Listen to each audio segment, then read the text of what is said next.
बच्चों, मैं Tithi Khandel the great India school Raipur से। बच्चों, हमने संधि प्रकरण में स्वर संधि के विषय में पढ़ा था। आज हम स्वर संधि के बाद जो संधि के दो अन्य भेद हैं, व्यंजन संधि और विसर्ग संधि के विषय में पढ़ेंगे। तो सबसे पहले बात करते हैं व्यंजन संधि की। व्यंजन संधि क्या है?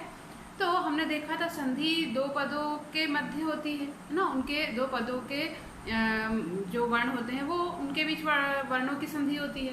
तो यहाँ पर जब हम विच्छेद करते हैं संधि का, तो जो पूर्व पद का अंतिम वर्ण होता है वो यदि म हो, है ना, कोई भी व्यंजन हो या म हो, फॉर एग्जाम्पल हम म का ले लेते हैं, तो जो उत्तर पद का उत्तर पद का प्रथम वर्ण होता है वो भी स्वर या व्यंजन कुछ भी हो सकता है। अब यहाँ पे अगर कोई व्यंजन हो या म ही हो तो म का अनुस्वार हो जाता है, अर्थात अहम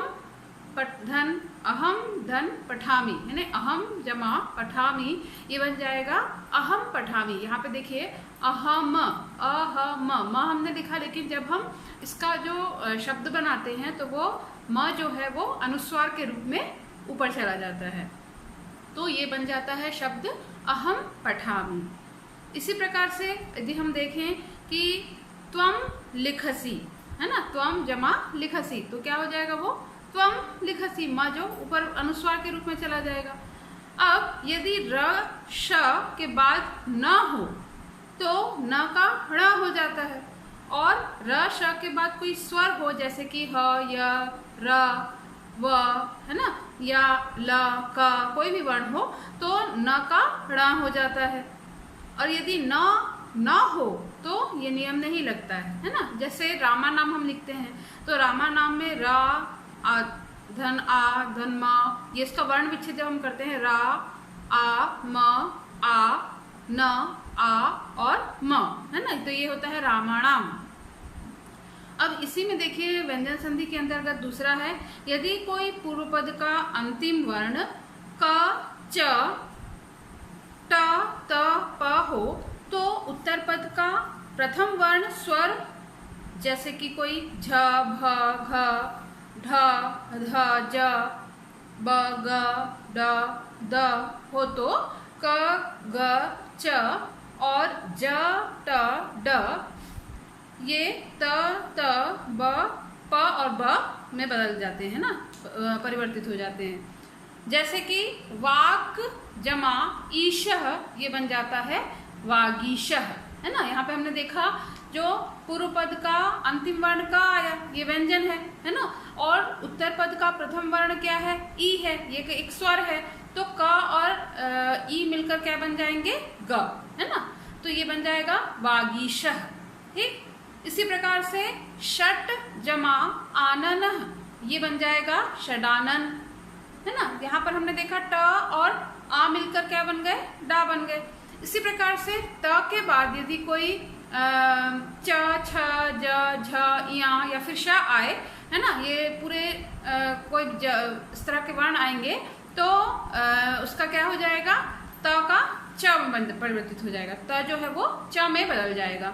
जैसे तत् जमा च, है ना, तो ये क्या हो जाएगा? तच्च। उसी प्रकार से सत जमा चित, ये बन जाएगा सच्चित, है ना। यदि त के बाद ल हो तो त का ल में परिवर्तन हो जाता है। जैसे तत् जमा लीनः, ये बन जाएगा तल्लीनः, है ना। और यदि र के बाद या फिर से कोई र हो, या तो फिर पूर्व वाले र क्या हो जाता है, इसमें पूर्व वाले जो पहले वाले र का लोप हो जाता है, नहीं वो हट जाता है, और उसके स्थान पर जिस र का लोप हुआ है उसके पहले यदि कोई अ ई उ या इनमें से कोई भी वर्ण हो तो उसका वह दीर्घ बन जाता है। जैसे कि दीर्घ स्वर में परिवर्तित होता है, जैसे कि आ ई और उ में परिवर्तित हो जाता है।